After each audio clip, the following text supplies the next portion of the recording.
My name's Elyam. I'm 25 years old. And when I look out my window, I see my family's front yard, as well as their apple and cherry trees, a persimmon tree that my father planted for my mother decades ago, and to the right, a Ukrainian flag greeting everybody as they come through the garden and up our front steps.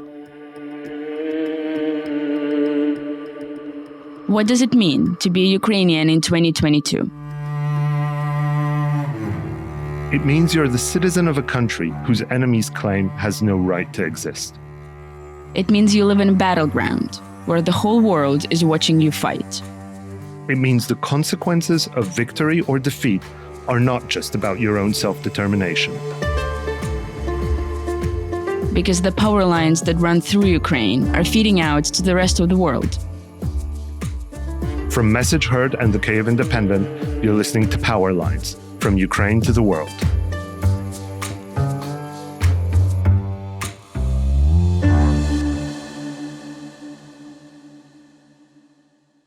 Hi everyone, this is the first episode of Power Lines. Each week we're going to be mapping the undercurrents and global consequences of the war in Ukraine, beginning in Kyiv and following the roads out wherever they may lead. I'm Anastasiia Lapatina. And I'm Jakub Parusinski. We both work at the Kyiv Independent. Now, for those of you who don't know, the Kyiv Independent is Ukraine's English language media outlet, formed by journalists who walked out of the Kyiv Post.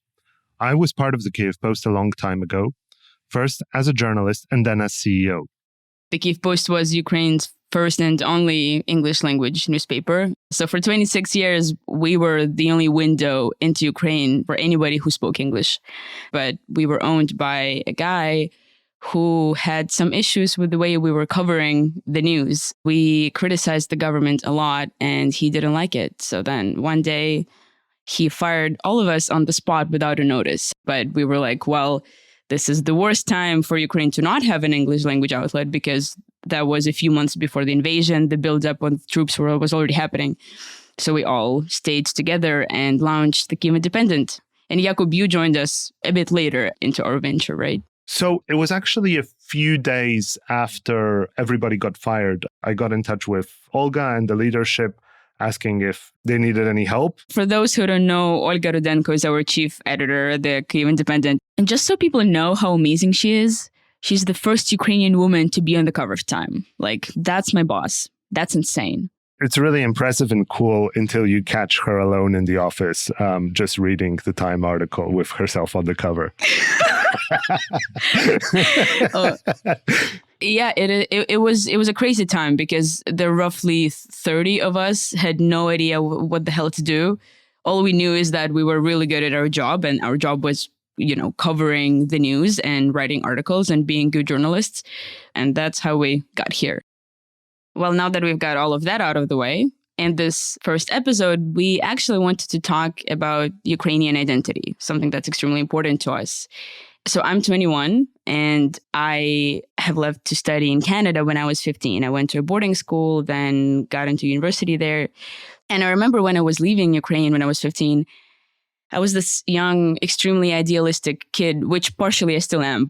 And I really, dreamed of this life in the progressive West. So when I was leaving, I was really excited. And people would ask me, oh, do you plan to finish your education and come back to Ukraine? And I would literally laugh in their faces. It was surreal to me that someone would assume that I'd want to come back. I mean, you made it out, right? So why would you, right? Exactly. Because that's sort of the goal, right? The goal is to find a way to get the hell out. And some people still believe that. But then when COVID hit, I came to Kyiv and started kind of poking my head around. And I've discovered the Kyiv Pride, our amazing NGO that advocates for LGBTQ rights. I found the Ukrainian Office of Amnesty International. I found all of these amazing nonprofits that were doing incredible human rights work. The more I kept poking my head around, I realized that I was actually so incredibly wrong. We have an incredible community of musicians, artists, writers. Our contemporary poets are incredible. So yeah, I've kind of fell in love with my country again. I've reinvented it for myself. That's sort of my story. And it means a lot to me because I never grew up being particularly patriotic. So for me, it was like a completely self-made kind of patriotism. And what about you, Jakub? I'm sure you have an interesting perspective as someone who's not actually Ukrainian, but has lived here and has been around and knows the country so well. So I was born in Poland, but I left at the age of 5 and sort of traveled all over the world. And then I came back to Poland for my studies. And I have to say, I really enjoyed a lot of the countries, but I never really quite felt at home there. All the time, I had read lots of books, and obviously Ukraine plays a big role also in Polish history, literature, and things like that. And there was this kind of mythical, mysterious country just a little bit to the east. And so, back then I decided to sort of head over. It was 2009, and it was an absolute crisis in Ukraine. You'd have like blackouts, the streets were not being cleaned from snow, but I really fell in love with the country. And I think what you said about the creative scene, that's something that I'm consistently blown away by. It's just how much energy and life there is in Ukraine. Absolutely. And potential, this never-ending feeling of huge potential. I think, Ukraine does realize its potential, but it's also, when you walk around Kyiv, and especially if you come in the springtime, there's this magical thing when winter stops and it's basically just a couple of days and then spring hits and life explodes everywhere. And there's just so much art on the street and music and people, discussing ideas and politics. And it's absolutely bursting. And paradoxically, this is what Kyiv looks like right now as well. Despite the possible missile strikes and despite the constant air raid sirens, it's full of life. So that was what really struck me and why I ended up staying. So I was supposed to come to Ukraine for just a year. I had met a fantastic Ukrainian woman who I ended up marrying. But it's exactly what you're saying. This was the first place where I felt like I could be fully at home.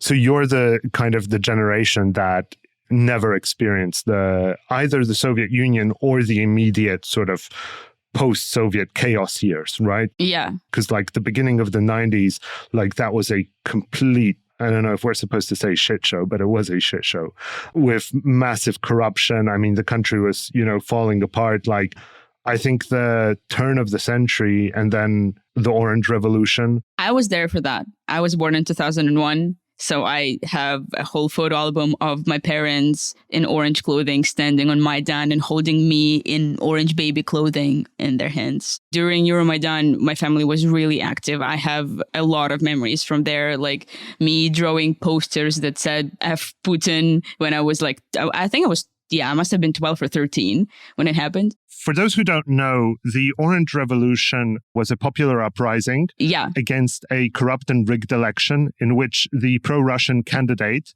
Viktor Yanukovych, tried to usurp power from the pro-Western candidate, Viktor Yushchenko.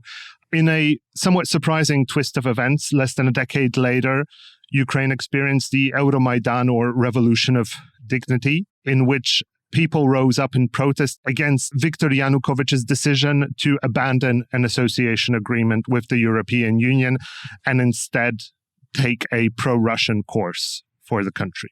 I remember I'm very short in general, but when I was a baby, even more so. So I remember my dad literally that pulling me up. That happens a lot to people. Yeah. Being shorter as babies. Thank you, Jakub. Thank you. So I remember my dad literally pulling me up so I could put a poster on the Kyiv City Council walls. And I remember seeing provocateurs, titushki, we call them titushki. I remember seeing those for the first time, the whole thing. Oh my God. So that was on Khreshchatyk, right? The city council that got kind of occupied very early on. So I was in the building on the first when floor. When titushki attacked them, I was walking with my parents right near it. Oh my God. So basically we were hanging out in the same parts of sort of... Essentially, but how old were you?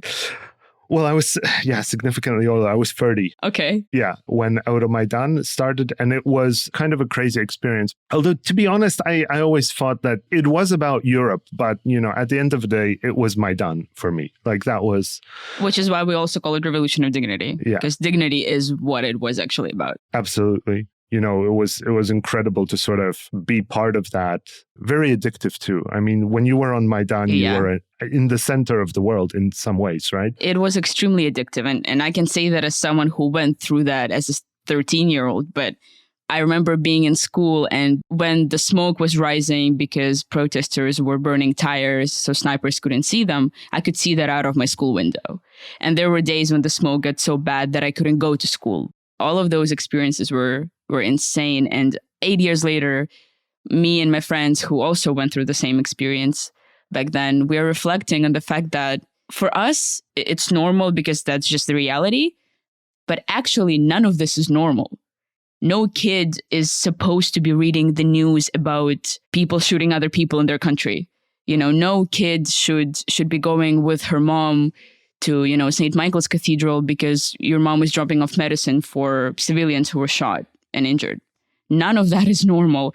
And I'm not obviously like complaining or anything, because I think that it really shaped me into who I am, and it shaped our entire country into what it is, because the Revolution of Dignity was a hugely important moment because it touched everybody. I think, Maidan was really the moment when the identity, at least for me, shifted to the level of the people.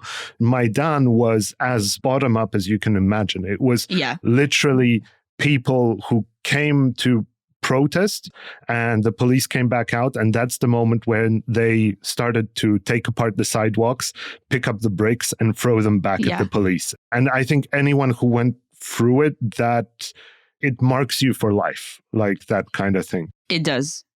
I'm just curious, after everything that you've gone through in this country, and considering your primarily Polish background, do you feel Ukrainian at all? So it's a bit of a complicated question, but I think for me, Ukrainian identity is something that is earned. It's something that you can earn. You can ascribe to these values, right? I've always felt at home in Ukraine.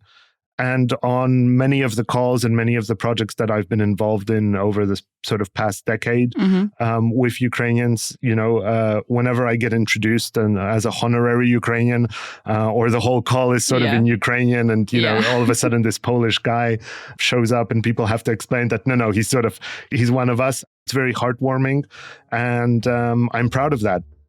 I definitely ascribe to Ukrainian values. And as we've discussed, that's sort of all that matters.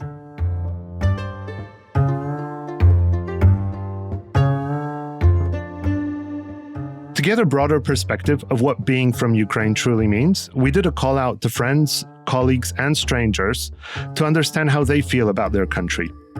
We heard from Ukrainians living in Odessa, Lviv, Kyiv, even the US, who called in to tell us what being Ukrainian means to them and how this has changed since the invasion. And as you can imagine, the results were pretty widespread. But there were a few things that kept coming up. For example, the idea of Ukraine being a melting pot, a place for diverse cultures and people. And this came up actually in our first voice note, which is from Bohdana Neborak, a 26-year-old cultural manager from Kyiv. Hi, my name is Bohdana. I'm 26. I'm Ukrainian. And for me, being Ukrainian is to be inclusive. Very different people live in Ukraine. Those are people of different contexts, different cultures, religions, beliefs. But they're joined together with their desire for independence. We want to be independent as individuals, but we also want to be independent as a society. So for me, being Ukrainian is to see and hear others, to be inclusive. And I like that very much because I feel that it is possible in my country. What I find really interesting with this is how postmodern, in a way, this definition is, right? So you'd think, okay, like Ukraine has this history of fighting for freedoms and I would say to a large extent, religious and cultural tolerance, right? Yeah. By the measures of the past, it was a fairly tolerant place to be. But at the same time, this identity, it comes in at a moment when the rest of the world is questioning theirs, right? So you look at people, let's say, of our two generations, right? Especially on the younger side. And, it starts to become more important, like what kind of values you subscribe to, what kind of change you want to see in the world, what groups you identify with. The passport and your ethnicity doesn't really play such a huge role. But I think what Bohdana spoke about is actually very reflective of how a lot of the young Ukrainians feel about their identity. Because for us, being Ukrainian means defending those liberal values that so many of our neighbors don't have, and especially Russia. But the point is that we really are at a point where being progressive starts being a part of being Ukrainian. And it's especially important for us because we're trying to integrate with the EU, and subscribing to those values is necessary to be part of the European community. So it's a whole mix of things. I think it's really interesting. Okay, so our next voice note is the one I'm particularly excited about because it's from Nariman Aliyev, a Crimean Tatar film director.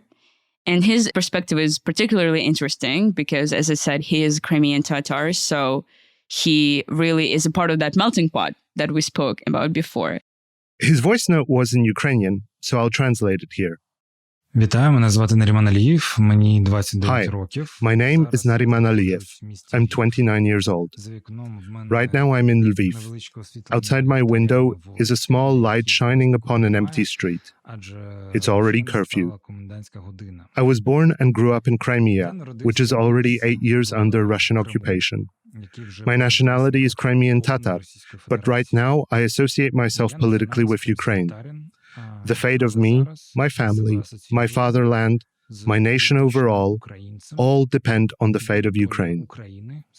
Most of the answers we look for regarding our identities, we find them in our past, in the histories of our families. Because the more I learned about the stories of Ukrainians, the more I saw the commonalities with those of Crimean Tatars. There were repressions, deportations, torture, prisons, killings, denying the very existence of these people. Being Ukrainian is not something just given. You have to find it in yourself and grow it. It's not about ethnic belonging. It's about culture and traditions, which grew on these lands for centuries. It's about freedom and fighting for what is yours. That is what being Ukrainian is for me. I was especially touched by Nariman's answer to me, not only, because I care a lot about the Crimean Tatar community, but also because it is true that Crimean Tatars have endured way too much than any ethnic group really deserves.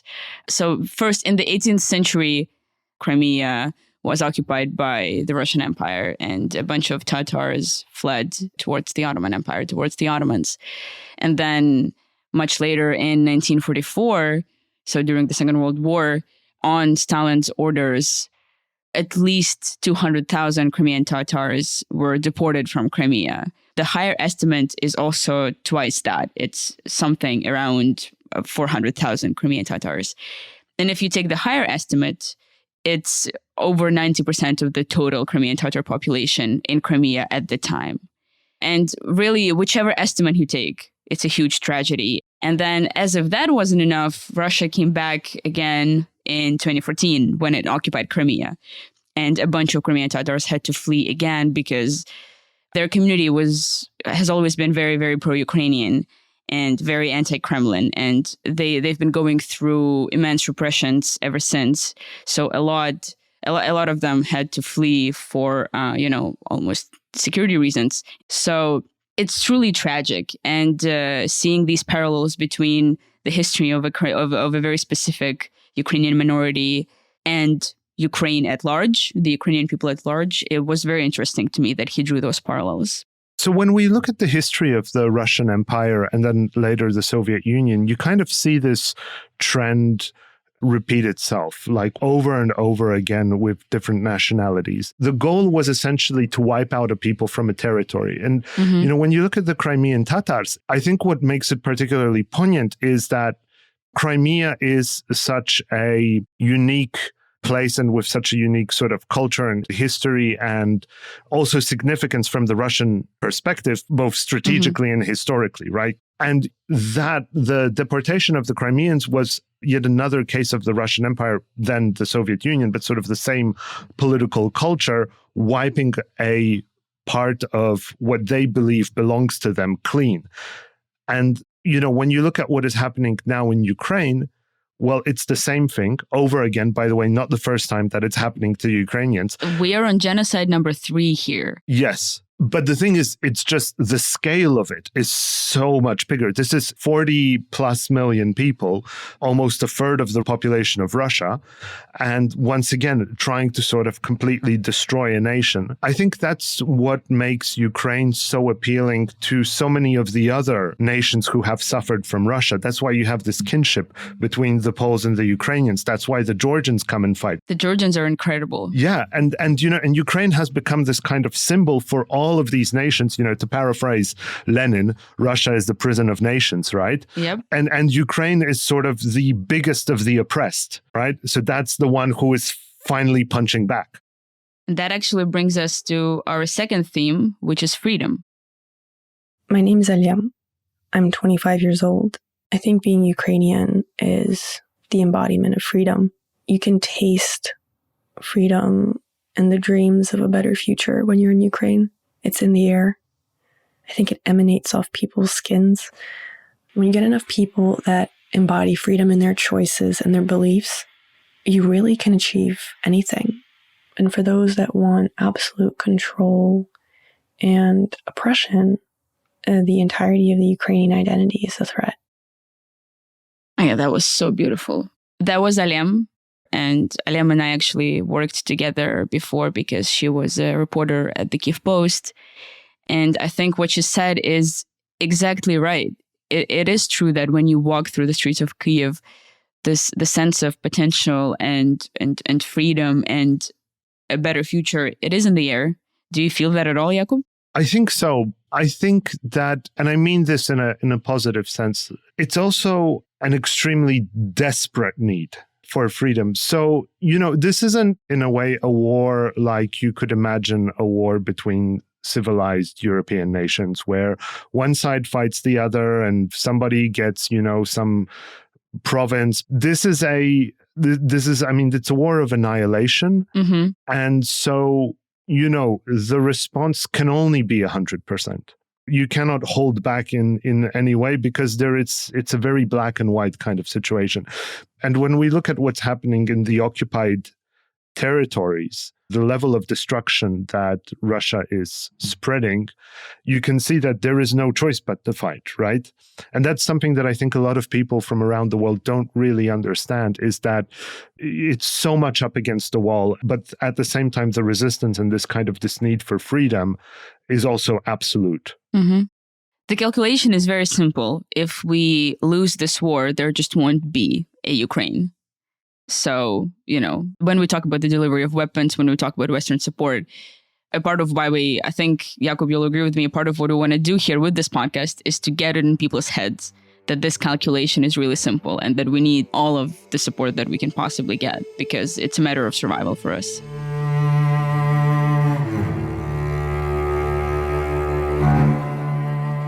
Next, we're going to hear from a Ukrainian-American friend of mine, Andrea Chalupa.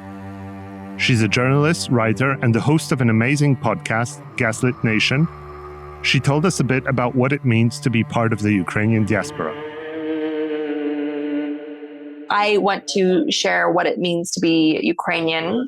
I'm extremely proud of where I'm from. My mother's family is from Donbass. My father's family is from the West. And so I've gotten a sense since I was a child of the history of Russian genocidal colonialism in Ukraine. I was always somebody that saw myself as Ukrainian, even though around me growing up in America, people would say, oh, you're from Russia, your family's from Russia, you're Russian. And I'd always correct them and say, no, I'm Ukrainian. I have always felt inspired by the Ukrainian people and Ukraine itself. Stepping foot on the land and living in Ukraine felt like a spiritual homecoming. It's a spiritual feeling that I still tap into when I need to feel connected to something greater in the world and to really give life meaning. The resilience and creativity and the innovation of the Ukrainian people that I've watched over the years has been extraordinarily motivational for me. But my point is that I've learned from Ukrainians and I will always be inspired by Ukrainians. And I have no doubt that what Putin is doing now is just another dark chapter and that ultimately Ukraine will remain a strong and vibrant democracy and Russia will eventually be forced to meet reality and become a democracy as well. The second she said that her family's from Donbass, my heart became warm because I love these stories, but especially when they come from people who are from the East, because there is this terrible, terrible misconception among Ukrainians, but also even more so in the West, that, Ukrainians in the South and in the East are somehow less patriotic because there is more of a Russian-speaking, population, and there are some people who are ethnic Russians who have moved there or have been settled there. As if that somehow changes the overall situation, They're like, but you guys have pro-Russian people in the East and the South. I mean, okay, every country that is a democracy has people with very different views. But at the end of the day, some of our best writers and poets came from Donbass. Some of our best people came from Donbass. And I know many people who defended Ukrainian values there, who see very clearly what Russia is doing as an imperial conquest that it is. So I think it's just extremely important to highlight voices from that part of the country to debunk this misconception that somehow people there don't really care or have radically different views. I agree. I had the same thought that it's actually great to come at it from this perspective that includes Eastern Ukraine. So there's this kind of myth that, the West is sort of pro-European and then the East is pro-Russian. I mean, yes, there are some differences in the polling scores, but, if you were to sort of do polls across the country today, the overwhelming majority in every single part of Ukraine is very much sort of pro-Ukrainian. Yeah, I think it's also interesting because she's part of the diaspora, and the American diaspora was more heavily based from people who are from Western Ukraine, from, the Carpathian regions, from Galiciana and those parts of near the Polish border. And actually, the stories from Eastern Ukraine, which are also very important to the Ukrainian identity and to what it means in the world, that sort of gets lost. So I think it's really great to have a broader sort of perspective. Because I think that's the point of why Ukrainian identity is so interesting, and why a part of why what we're doing here on this podcast is, picking it apart and seeing what's inside. Because the fact is the meaning of Ukrainian identity may be slightly different for everybody, but there will still be these overarching themes which we've been exploring in this episode. And that's kind of the beauty of it, that it may be something completely different for everybody. But guess what? The one thing that sort of unites all of them is that Russia has been trying to destroy this country for as long as any of us can remember. And that's just kind of the harsh reality, regardless of whether you live in the West, in the South, in central Ukraine. It doesn't matter. All of us see, what Russia is doing, and we see it at face value.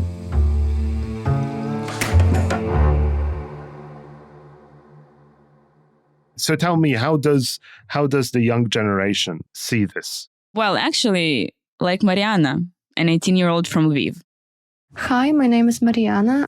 For me, to be Ukrainian means to feel unity with my ancestry wherever I am. It always means to build free, independent and strong Ukraine, and to be ready to fight for it.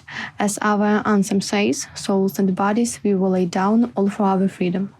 So here's my take as sort of as the old guy here, right? Bring it on. I can't feel good about how patriotic and committed the generation of 20-year-olds are in Ukraine, because they're dying at such a rate for that patriotism that, I mean, it just makes me feel horrible. Like, I admire it, but it turns my insides. People kind of idealize it and call us heroes and such, but this is actually all very terrible, and none of us deserve it, I think.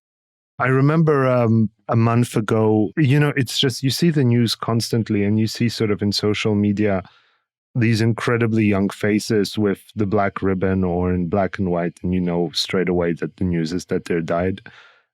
A couple of years ago, Kyiv Post was, they had this award, Top 30 Under 30, mentioning important young Ukrainians who had done something spectacular with their lives. And I remember once I was in Kyiv and they asked me to sort of host a small part of it, and running into this incredibly smart and sharp guy, Andriy Verkhokhlyat, who became a major in the Ukrainian army, I think at the age of 22 it was, or 21 even.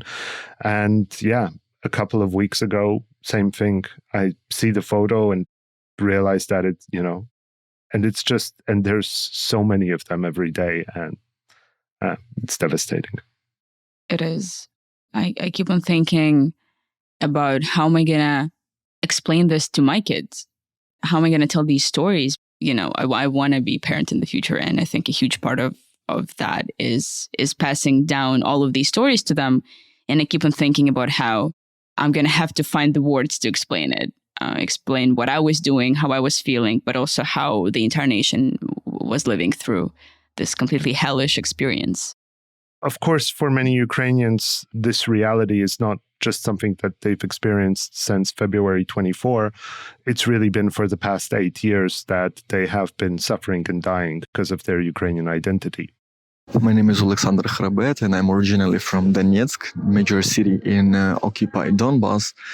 Unfortunately, some of my friends, the close friends, died for their Ukrainian beliefs. Some of them being killed during the pro-Ukrainian rallies and pro-freedom rallies in 2014, something we will never forget about, because these people were driving the Ukrainianity, if I can say this word. So this was Alexander Khrabet, my really good friend and my colleague as well at the Kyiv Independent. He just recently joined us as a reporter and has done some amazing exclusives. So you guys should definitely check him out. He is from Donetsk, a major city in Donetsk Oblast in the occupied territories of Donbass. He really knows the cost of this war, the war that has been going on since 2014. So for me, the experience of people living in Donbass and more broadly sort of eastern Ukraine is in many ways the most painful. After Euromaidan or during Euromaidan, a lot of people, the Ukrainian identity really rose up. A lot of people started speaking Ukrainian, identifying with Ukraine, but that's also where that led to the bloodiest results. A lot of people were beaten, tortured, imprisoned, and murdered because of identifying with Ukraine, and it's an incredibly painful area. We're going to hear a bit more from Alexander right now, and we thought that what he said was the perfect way to wrap this up. Being in Ukrainian, speaking the Ukrainian language in major Russian-speaking city in Ukraine back before 2014 was like a freak show. It was a small group of us hanging around, speaking Ukrainian, and we were dreaming one day everybody will speak Ukrainian, everybody will see towards the Ukrainian future disconnected with Russia or Soviet sentiments. And now I'm every single week looking to the people, talking to the people, and I see there is this dream we were dreaming about. And being Ukrainian for me right now is living a dream, really living a dream which came true today.